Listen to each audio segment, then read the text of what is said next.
मारपीट की गई है।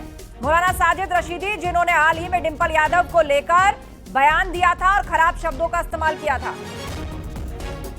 और इस वक्त फोन लाइन पर खुद हमारे साथ साजिद रशीदी जुड़ रहे हैं। साजिद रशीदी जी, आप हमारे पॉडकास्ट में आए और आप ये कहकर गए कि मुझे धमकियां मिल रही हैं, अब आपके साथ मारपीट हो रही है, किसे जिम्मेदार मान रहे हैं आप? देखिए, मैंने तो कल ही बोला था आपसे कि मुझे धमकियां मिल रही हैं, गालियां दे रहे हैं समाजवादी के लोग, और ये समाजवादी की तरफ से ही हमला हुआ है। जाहिर बात है, दूसरों को क्या लेना है।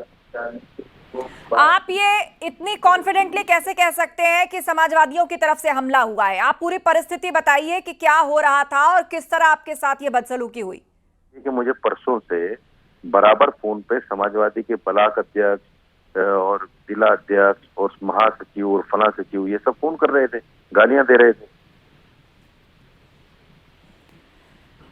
ठीक है, आपने कहा था कि आप भी एक क्रॉस एफआईआर दिल्ली में दर्ज कराना चाहते हैं, उसके लिए आप पुलिस कमिश्नर को तहरीर देंगे। आप हमारे पॉडकास्ट में कह के गए और अभी 24 घंटे भी नहीं हुए और आपके साथ मारपीट हुई है। क्या आपने ऐसी कोई कंप्लेंट, जिसका आप दावा कर रहे हैं कि सपा की तरफ से धमकियां मिल रही हैं, आपने शिकायत करी थी पुलिस में? 4 बजे मुझे जाना था डीसीपी साहब के पास, 3 बजे का शो करके मुझे निकलना था एफआईआर के लिए, लेकिन उससे पहले ये हमला हो गया।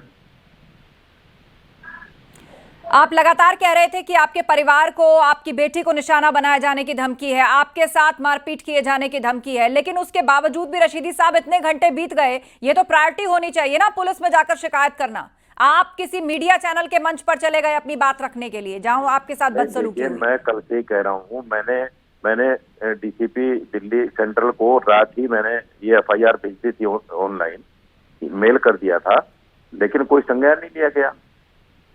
बड़ी दिक्कत तो ये है ना कि जब हादसा हो जाता है तब से संज्ञान लिया जाता है, उससे पहले संज्ञान नहीं लिया जाता।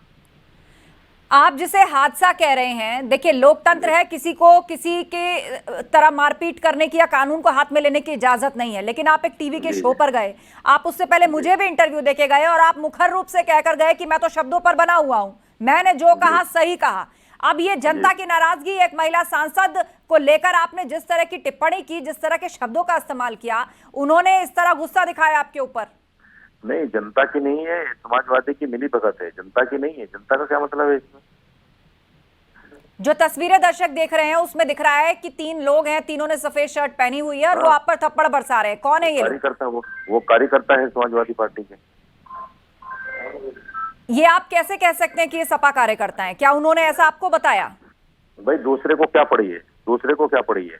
क्यों नहीं पड़ी है? इस देश में एक महिला के खिलाफ, एक महिला सांसद के खिलाफ कोई इस तरह के शब्दों का इस्तेमाल करे तो गुस्सा तो किसी को भी आ सकता है ना रशीदी साहब। इस देश में महिलाओं का सम्मान सर्वोपरि है।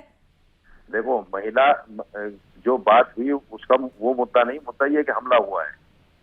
क्यों मुद्दा नहीं है? दोनों मुद्दा है रशीदी साहब। आप ये मत सोचिए कि आपने जो कहा या आप जिसको कह रहे हैं कि मैं कायम हूं उसको भूल जाया जाएगा। आपके साथ जो अभी हुआ वो भी गलत है, कानून हाथ में लेने का किसी को इजाजत नहीं है, लेकिन दूसरी तरफ जो आपने कहा, तो बाहर निकलना मुश्किल हो जाएगा किसी का। उससे भावनाएं आहत किसी की भी हो सकती है देश और समाज के अंदर। मोहतरमा, ऐसे तो बाहर निकलना ही मुश्किल हो जाएगा, कोई भी किसी को मारेगा पकड़ के। फिर तो कानून, जुडिशरी, शासन प्रशासन कुछ नहीं है ना फिर तो। आप ये बताइए कि वहां पे क्या हो रहा था, आपसे क्या पूछा जा रहा था कि अचानक ये लोग उठ करके आते हैं? प्रोग्राम खत्म हो चुका था, प्रोग्राम खत्म हो चुका था। फिर क्या हुआ? प्रोग्राम खत्म हो चुका था, जैसे ही मैं उठ के चला तभी आके हमला कर दिया उन्होंने। क्या वो लोग पब्लिक के बीच में पहले से बैठे थे या बाद में आए? पहले से बैठे हुए थे।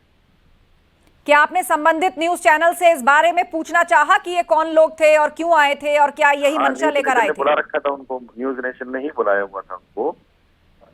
अभी तो न्यूज नेशन स्पष्टीकरण करेंगे ना कि क्यों बुलाया था ऐसे लोगों को। क्या इस मारपीट के बाद आपने पुलिस में कोई शिकायत की है? हाँ, की है, मैं थाने में बैठा हूँ अभी। नोएडा के अंदर? नोएडा 126 में थाने में बैठा हूँ। किसके खिलाफ आपने तहरीर दी है? अभी उनका नाम नहीं पता चल पाया, वीडियो निकलवा रहे हैं। क्या संबंधित चैनल से भी जुड़े हुए कुछ लोग हैं? हाँ, वो भी साथ में है, तो पुलिस को आपने पूरी बात बताई, क्या आश्वासन मिला आपको? पूरी बात बताई। अभी एफआईआर दर्ज हो रही है, मुकदमा लिखा जा रहा है। क्या ये नामजद मुकदमा है या अज्ञात के खिलाफ लिखवा रहे हैं? नहीं, नाम तो अभी बताएंगे, ये चैनल वाले वीडियो वगैरह निकाल के देंगे।